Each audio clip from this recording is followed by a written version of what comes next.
Welcome to another YouTube video. So unfortunately I'm not out on the bank today. We've had some heavy rain today, so I decided just to come up into my shed again and just sort out my gear. And while I was doing it, I thought I'd just get the video out and show you guys how to tie a hook by hand. So I did a video recently. It was a paste rig where I tied a hook directly to the main line. Somebody kindly left a comment and asked me if I would do another video purely on tying a hook by hand. So that's what we're going to do today. So very quickly I'm going to show you. So once you've done it a few times, it's not that difficult, but let's turn the camera around and I'll show you guys how I tie a hook by hand. Okay, so let me now show you how I'm going to manually tie my hooks directly to a hook length line, or directly to a main line, depending on what type of rig or what the reasons why you're doing it. So first of all, I've got two sizes of hook. This is purely for the demonstration I'm doing. I've got a size 10, a bigger hook, and then I've got a slightly smaller hook, size 14. Clearly you could have a size 20, a size 18 or 16 hook. It doesn't matter, the same method applies.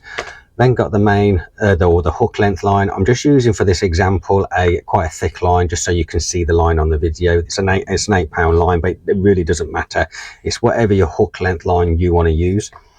And then obviously I've got a pair of scissors for trimming the line. So I'm just going to move these out of the way, move the hooks out of the way. I've got a size 10 hook also at the side of me, ready to go. So now I'm just going to get the main line. Now the key to tying a hook by hand is always keep the hook length line tight. So if you're at the side of the bank and you've got a rig on your pole, for example, and you've got the end of that rig with already a hook length line looped onto the end, you could then quite easily keep that tight. If you've got a float rod set or whatever it is, if you're doing it like I'm doing, you're doing it at home and you're just using a spool of line like I've got now, just make sure you keep that spool tight. So I would normally just put something on top of the spool, but the point is keep that line tight at all times when you're doing it by hand. So I've got my main line here. There's the end of my main line. I'm now going to just pull through about 8 inches of line from the end to about there. I'm now just going to double that over, and I now create that loop because I've doubled it over, and I've just got it between my finger and my thumb. So I'll just show you again. So you've got your main line, make sure you got about 8 inches or so, just double it over to create a little loop at the end. Put that loop between your finger and your thumb. I now need to get my hook, so I've got my size 10 hook here.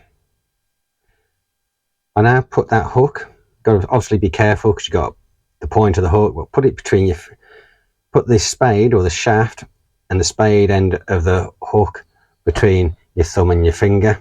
So I've now got the loop and I've got the hook. I now need to just swap hands, so I'm right-handed. If you're left-handed, you'd have the hook, holding the hook now in your right hand. I'm right-handed, and I now need to make sure I rotate my line, this line that's left over at the end, around the shaft. So hence why I've got the hook and holding the hook and the loop in my left hand. Keep this main line tight at all times. I now need to get this excess line that I've got at the end, like I say, there's about 8 inches or so. I now need to rotate it round the shaft of the hook at least 12 times, as many times as you can. Obviously if it's a smaller hook, you should still be able to get at least 10 to 12 rotations around. With a larger hook like this, I know I can get 15 rotations. The more rotations, the better, the more hold it will have. But I would say absolute minimum, I always do minimum of 12 rotations. So I'm now going to rotate this excess line around the shaft of the hook. As you can see, it can be fiddly. You've got to make sure you don't let go of it. So I'm using my other fingers just to hold it in place. So I think that's 6 now, 7, 8, 9, 10, 11, 12. So as you notice, I started at the bottom of the hook and worked my way up to the top. There's my main line and there's the excess line. I'm now going to pinch the hook and the two pieces of a line between my other finger and my thumb. I'm just going to hold it in place. So there we go. As you can see, there's the curve of the hook, there's that little loop that we created, and there's my excess line. So all we do now is feed the excess line through the loop, and then we pull the two bits of line tight. We can let go of the hook and we pull the main line and the excess line at the end. As you can see, we've now got those 12 rotations on the hook, on the shaft of the hook. I'm just going to slide that up a little bit. Now what you need to do is pull this tight, but one of the key things is make sure that the main line or your hook length line is over the spade of the hook, so it needs to be over the front. So where the spade is angled, you just need to make sure it's over that front. If it's on the back, the minute you hook into a fish, it will just slide off. So this main line has to be over that spade. Pull the two bits of line tight as you can without breaking it, and then just make sure, like I say, this main line of the hook length is over that spade. If it's not, all you need to do is just use your nails or your fingers, just twist it round into place like so. I'm going to a little bit more there, and it's now over that spade. Last thing to do is just to trim that excess line. So I'm just going to get my scissors, trim that off, and now we have a hook tied by hand to your hook length line. So like I say, in that previous video I did a paste rig and I tied actually a size 10 hook directly to the main line, and that is how I did it. That is not going to come off at all. No matter how hard I pull on that, the only way that hook is going to come off is if the line breaks. So I'm going to start this again. I'm going to show you guys once more. Okay, so this time I'm going to use a smaller hook because it's for the video as an example, to prove that you can tie large hooks and smaller hooks. It all depends on how easy you find holding the hook and holding the line between your fingers. So I'm just going to put that hook down. Okay, so get some main line off the spool. So there we go. So there's our main line.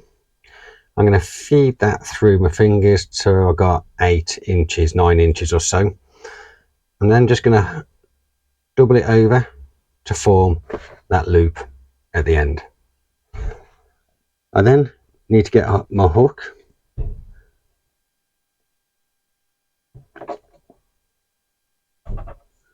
So I've got my hook. I'm just going to hold that hook now, the curve of the hook in between my thumb and my finger of the opposite hand. And then just going to push the shaft back on between the finger and the thumb where I was holding the loop. Just going to swap hands, and now I've got the excess line here coming off, I've got the main line coming off here, and I've got the hook and the loop between my finger and my thumb. So I now need to make sure this main line is kept as tight as I possibly can.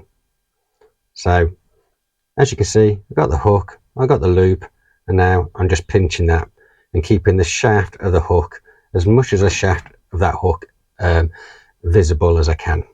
I now get the excess line here at the end of the line and rotate it round that shaft. Try and keep it like a right angle to the line, it does help. So 3, You will have to keep using your other fingers as well, just to hold on to the line, maybe like so. How many is that? I think, lost count. I think that's 6 now. 7, 8, 9, 10,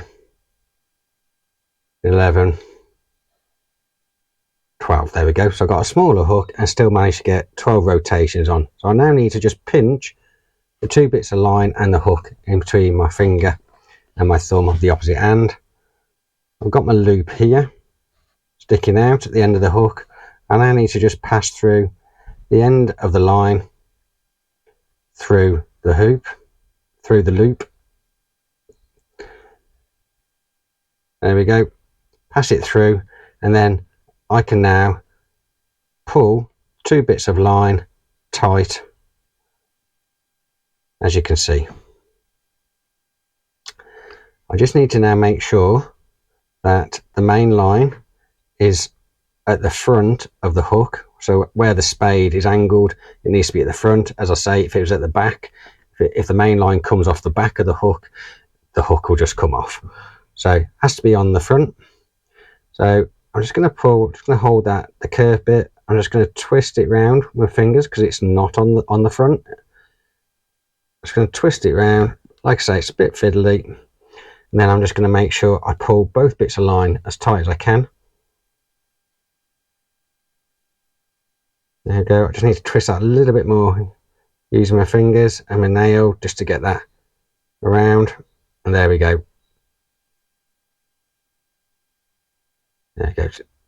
Went a bit too far. I'm just going to pull that nice and tight. Now if I grab the hook, curved part of the hook, and just pull on the main line, that is not going anywhere. There. So I've now got the hook on my hook length line. All I need to do now is trim this excess line off the hook. So get my scissors, leave a couple of mil, and there we have it.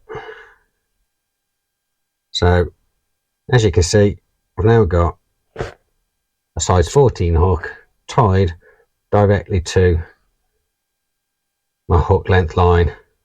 Done that by hand, really simple.